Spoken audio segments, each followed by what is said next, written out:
Hello students, नमस्कार। इस video में आज अपने पढ़ेंगे तीसरा वीडियो है ये सामाजिक विज्ञान का 7वीं कक्षा का तीसरा वीडियो है, जिसमें 2 वीडियो में आपको 4 लेसन करवा दिए गए हैं और अब 5वां लेसन है वन्य जीव और वन्य जीव। तो अपने इस YouTube चैनल में आपका स्वागत है। तो पहला क्वेश्चन है अपना कि किसी भौगोलिक प्रदेश में वृक्ष, लताएं, पौधे, झाड़ियाँ और घास कोई आदि को सम्मिलित रूप क्या कहलाता है? सम्मिलित रूप क्या कहलाता है? यानी कि ये ही वनस्पति है। क्या है? वनस्पति है। उष्णकटिबंधीय सदाबहार वन कहाँ पाए जाते हैं? भूमध्य रेखा के 10 डिग्री उत्तर में और 10 डिग्री दक्षिण में। क्या पाए जाते हैं? जो अपनी भूमध्य रेखा होती है उसके 10 डिग्री ऊपर, 10 डिग्री नीचे, यानी कि उत्तर और दक्षिण दोनों में 10-10 डिग्री के क्षेत्र में पाए जाते हैं। उष्णकटिबंधीय सदाबहार वन पाए जाते हैं। तीसरा क्वेश्चन है कि विश्व में सर्वाधिक जैव विविधता वाला वन कौन से सदाबहार वन है? कौन से सदाबहार वन है? सदाबहार वन जो भी सर्वाधिक जैव विविधता वाला वन कहलाते हैं। उष्णकटिबंधीय सदाबहार वनों में किस प्रकार के पेड़ पाए जाते हैं? किस प्रकार के पेड़ पाए जाते हैं? उष्णकटिबंधीय सदाबहार वनों में किस प्रकार के पेड़ पाए जाते हैं? तो वो है कठोर लकड़ी वाले वो पाए जाते हैं, जैसे रोडवुड और आबनूस व महोगनी। ये जो है पेड़ उष्णकटिबंधीय सदाबहार वनों में पाए जाते हैं। सेल्वा वन किस क्षेत्र में पाए जाते हैं? सेल्वा वन ब्राज़ील में पाए जाते हैं। कहाँ पाए जाते हैं? ब्राज़ील में सेल्वा वन पाए जाते हैं। ब्राज़ील में सेल्वा वन पाए जाते हैं। और छठा क्वेश्चन है अपने पास कि पृथ्वी के फेफड़े किन्हें कहा जाता है? छठा क्वेश्चन कौन सा है कि पृथ्वी के फेफड़े किसे कहा जाता है? पृथ्वी के फेफड़े किसे कहा जाता है, वो आपने देखना है कि पृथ्वी के फेफड़े किन्हें कहा जाता है। ब्राज़ील में अमेजन के जंगल जिन्हें स्थानीय भाषा में सेल्वास कहा जाता है, उन्हें ही क्या कहलाते हैं? पृथ्वी के फेफड़े कहलाते हैं। 7वां क्वेश्चन है कि विश्व का सबसे बड़ा सांप एनाकोडा कहाँ पाया जाता है? दक्षिणी अमेरिका के अमेजन के जंगलों में पाया जाता है। पतझड़ वनों में कौन से वृक्ष पाए जाते हैं? पतझड़ वनों में कौन से? नीम, शीशम, महुआ, जामुन, साल और सागवान। पतझड़ वनों में कौन से वृक्ष पाए जाते हैं? पतझड़ वनों में वृक्ष पाए जाते हैं नीम, शीशम, महुआ और जामुन, साल तथा सागवान के वृक्ष पाए जाते हैं। शीतोष्ण कटिबंधीय सदाबहार वनों के किस प्रकार के वृक्ष पाए जाते हैं? कठोर और मुलायम दोनों प्रकार के पाए जाते हैं, जैसे बांस, यूकेलिप्टस और चीड़ का वृक्ष पाया जाता है। और कठोर और मुलायम दोनों ही पाए जाते हैं। शीतोष्ण कटिबंधीय सदाबहार वनों में कठोर और मुलायम दोनों ही प्रकार के वृक्ष पाए जाते हैं। विश्व का पोषण फलोद्यान किसे कहते हैं? भूमध्य सागरीय वन को कहते हैं। कागज की लुगदी बनाने के लिए किस प्रकार के वनों की लकड़ी का प्रयोग किया जाता है? तो शंकु और कोणधारी वनों के प्रमुख वृक्ष कौन से हैं? लार्च, स्पूस और पाइन और बर्च है। ये जो है 12वां क्वेश्चन है कि कोणधारी वनों के प्रमुख वृक्ष कौन कौन से हैं? लार्च, स्पूस और पाइन और बर्च, ये जो है वृक्ष पाए जाते हैं। इसी के साथ में आगे अपने चलते हैं। 13वां क्वेश्चन है कि विश्व का सबसे बड़ा घास का मैदान किसे कहते हैं? विश्व में सबसे बड़े घास के मैदान कौन से हैं? सवाना घास के मैदान है, सवाना।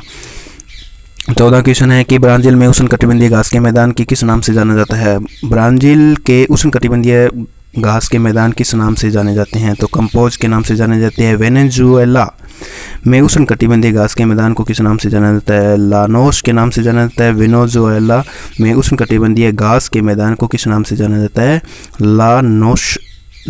लानोस के नाम से जाना जाता है। यूरोप में शीतोष्ण घास के मैदान किस नाम से जाने जाते हैं? स्टेपी घास के मैदान जिसको बोलते हैं अपने कि शीतोष्ण घास के मैदान यूरोप में उसको बोलते हैं स्टेपी को। उत्तरी अमेरिका में शीतोष्ण घास के मैदान को किस नाम? प्रेरी के नाम से उत्तरी अमेरिका में शीतोष्ण घास के मैदानों को कहा जाता है। अर्जेंटीना में शीतोष्ण घास के मैदान को किस नाम से जाना जाता है? अर्जेंटीना में किसको? पंपास और कंपास अर्जेंटीना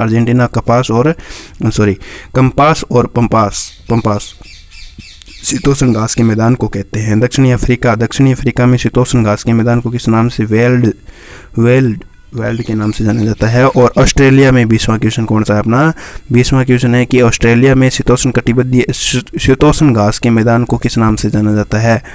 ऑस्ट्रेलिया में शीतोष्ण घास के मैदान को किस नाम से जाना जाता है? डाउन। किस नाम से? डाउन्स के नाम से जाना जाता है। और 21 में कि कौन सी वनस्पति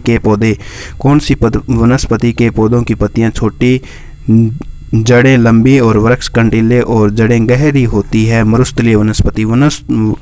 समझना थोड़ा सा कि जो अपनी मरुस्थलीय वनस्पति है उसकी जो है पौधों की पत्तियां हैं जो छोटी रहती है, पत्तियां तो छोटी रहती है लेकिन जड़ें लंबी होती है और वृक्ष कंटीले होते हैं। कंटीले का मतलब कांटेदार होते हैं। और दूसरी बात यह है कि जड़ें उनकी इतनी गहरी होती है कि वो अगर कुछ महीनों तक पानी नहीं मिले तो भी वो नीचे धरती से पानी प्राप्त कर सकते हैं और अपना भोजन प्राप्त कर सकते हैं। 22वां क्वेश्चन है कि मरुस्थलीय वनस्पति का उदाहरण है? बेर, केर, खेजड़ी, नागफली, केकेट्स, बबूल। बेर, केर, मरुस्थलीय में तो भी बेर, केर, खेजड़ी ज़्यादातर देखने को मिलती है, नागफली, केकेट्स और बबुल्स। ध्रुवीय क्षेत्रों में किस प्रकार के जीव पाए जाते हैं? तो लारस, वालर्स और ध्रुवीय बालू और शील।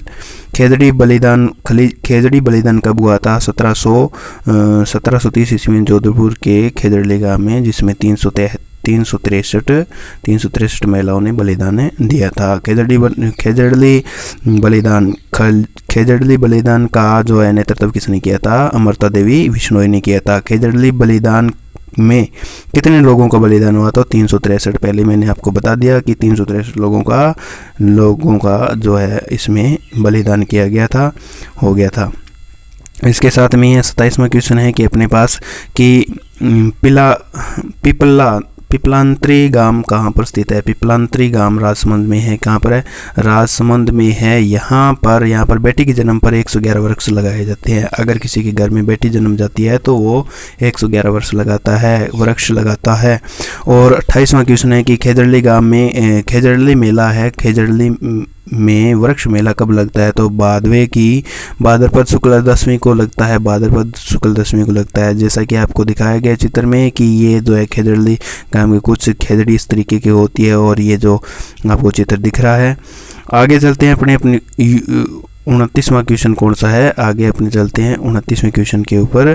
तो 29वां क्वेश्चन है कि चिपको आंदोलन में किसके नेतृत्व में महिलाएं पेड़ों से चिपकी थी? गौरा देवी के नेतृत्व में। गौरा देवी ने कहा था कि चिपक जाओ, ठीक है।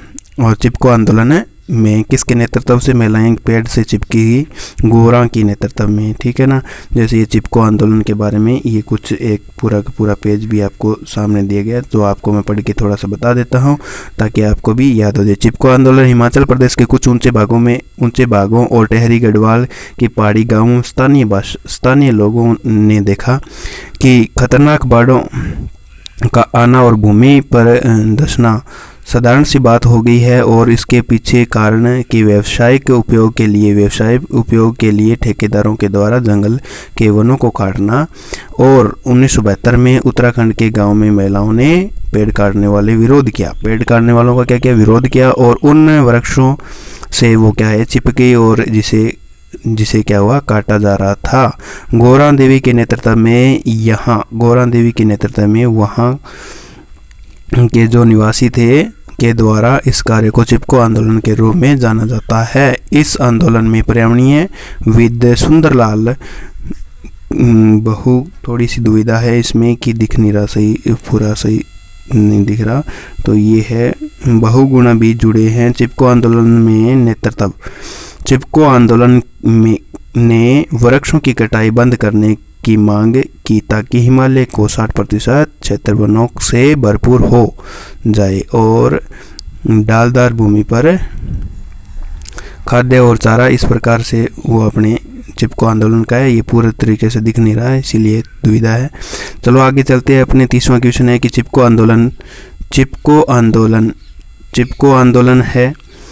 आंदोलन का प्रणेता किसे माना जाता है? तो सुंदरलाल मीणा को माना जाता है। चिपको आंदोलन का नेतृत्व किसने किया था? प्रणेता किसको है कि ये है सुंदरलाल के सरसीगाम सितंबर 1983 को सिलकानी वन क्षेत्र में को बचाने के लिए किया गया।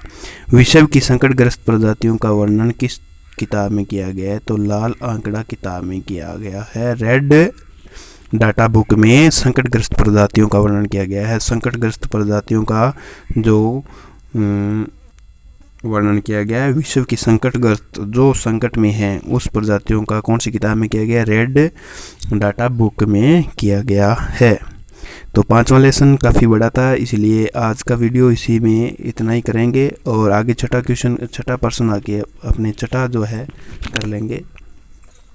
आशा करता हूँ कि ये वीडियो है जो आपको अच्छा लगा होगा। अगर अच्छा लगा हो तो अपने दोस्तों को शेयर ज़रूर कर लीजिए। अगर YouTube चैनल पर नए हो तो चैनल को सब्सक्राइब ज़रूर कर लेना और साथ में वीडियो को लाइक ज़रूर कर देना। Thank you so much.